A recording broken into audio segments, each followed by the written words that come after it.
வணக்கம் மக்களே, வாங்க நம்ம தில் கிச்சனுக்கு போகலாம்.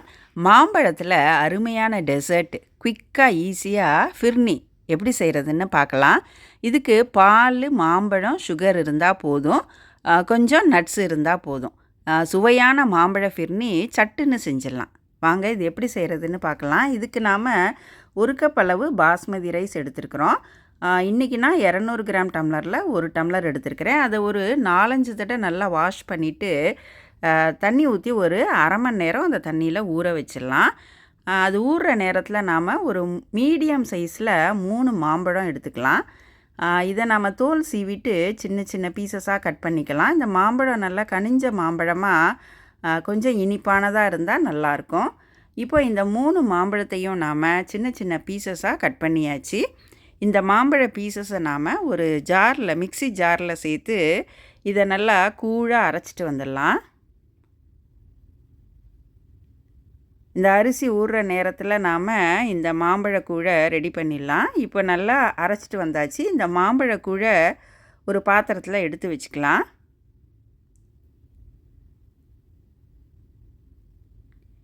இப்போ இந்த அரிசி ஊறிடுச்சு. இந்த ரைஸை நாம் நல்லா வடிகட்டிடலாம். அந்த தண்ணியை நல்லா வடிகட்டிட்டு சுத்தமாக அந்த தண்ணி வடிஞ்சதுக்கப்புறம் நாம் ஒரு மிக்ஸி ஜாரில் சேர்த்துக்கலாம். இப்போ நல்லா தண்ணி வடிஞ்சிருச்சு. இப்போ ஒரு மிக்ஸி ஜாரில் சேர்த்துட்டு இதை ரவை பதத்துக்கு உடச்சிக்கலாம். முடிஞ்சால் கொஞ்சம் நேரம் நாம் ஒரு துணியில் கூட போட்டு ஒரு 10 நிமிஷம் காய வச்சுக்கலாம். இப்போது இதை ரவை பதத்துக்கு நல்லா உடச்சிட்டு வந்தாச்சு. அடுப்பில் ஒரு அடி கனமான பாத்திரம் வச்சு நாம் 1 கப்பு அரிசிக்கு 6 கப் அளவு பால் ஊற்றிக்கிறோம். இந்த பால் நல்லா கொஞ்சம் திக்கான பாலாக இருந்தால் நல்லாயிருக்கும். இப்போது இதுக்கு 6 கப்பு அளவு பால் இதில் சேர்த்தாச்சு. இது நல்லா காயட்டும். நாம் அப்பப்போ இதை நல்லா கரண்டி போட்டு கலந்து விட்டுட்டே இருந்தோன்னா இந்த பால் நல்லா காயட்டும். கொதிச்சா போதும். இப்போ நல்லா கொதிச்சிருச்சு. இந்த பாலில் நாம் அந்த உடச்ச ரவையை இதில் சேர்த்துக்கலாம். அரிசி ரவையை இதோட சேர்த்துக்கலாம். கொட்டிக்கிட்டு நம்ம கைவிடாமல் அதை கிளறணும், இல்லைன்னா கட்டி பிடிச்சிரும். இந்த அரிசி ரவையை சேர்க்கும் போதே நாம் அதை கலந்து விட்டுக்கிட்டே இருக்கணும். கொஞ்சம் நேரம் நல்லா கலந்து விட்டுக்கிட்டே இருந்தால் அது கட்டி பிடிக்காமல் இருக்கும். இப்போ நல்லா இதை கொஞ்சம் நேரம் கலந்து விட்டுக்கலாம். அது அப்படியே நல்லா வெந்துடும். இப்போ நாம் அடி பிடிக்காமல் இருக்கணும், அது கட்டி பிடிக்காமல் இருக்கணும். அதனால் கொஞ்சம் நேரம் அதை கலந்து விட்டுக்கலாம். இப்போது ஒரு கொஞ்சம் குங்குமப்பூவை வெந்நீரில், சுடு தண்ணியில் ஒரு 10 நிமிஷம் ஊற வச்சுக்கலாம். இப்போது இந்த அரிசி நல்லா வெந்துருச்சு. அந்த அரிசி ரவை நல்லா சாஃப்டாக வெந்துருச்சு. இப்போ நாம் அந்த அரைச்சி வச்சுருக்கிற கூழை இதோட சேர்த்துடலாம். இது ரவை பதத்துக்கு நம்ம உடச்சிருக்கிறதுனால டக்குன்னு வெந்துடும். அது 10 நிமிஷத்தில் வெந்துடும். இப்போது அந்த அரைச்ச மாம்பழ கூழை இதோட சேர்த்துட்டு ஊற வச்ச குங்குமப்பூ தண்ணியையும் அதோட சேர்த்துடலாம். இதை நல்லா கலந்து விட்டுடலாம். இப்போது 1 கப் அளவு அரிசி எடுத்துருக்குறோம். அதுக்கு 2 கப்பு சுகர் எடுத்துக்கலாம். இந்த சுகர் கொஞ்சம் நார்மல் அளவில் இருக்கும். கம்மியான இனிப்பு இருந்தால் போதும்னு நினைக்கிறவங்க கொஞ்சம் குறைச்சிக்கலாம். ஒரு 1/4 டம்ளர் குறைச்சிக்கலாம்.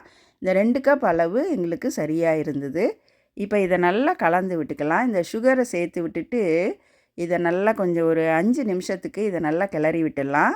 5 நிமிஷம் இது கொதிக்கும்போது அந்த சுகரோட பச்சை வாசனையும் போயிடும். அந்த குங்குமப்பூ, பால் எல்லாம் சேர்ந்து நல்லா வெந்துக்கும். இப்போ ஒரு 5 நிமிஷத்துக்கு இது வேகட்டும். இப்போ 5 நிமிஷம் இது வெந்துருச்சு. இதில் ஒரு 1/2 டீஸ்பூன் ஏலக்காய் பொடி சேர்த்துக்குவோம். சேர்த்துட்டு இதை நல்லா கலந்து விட்டுடலாம்.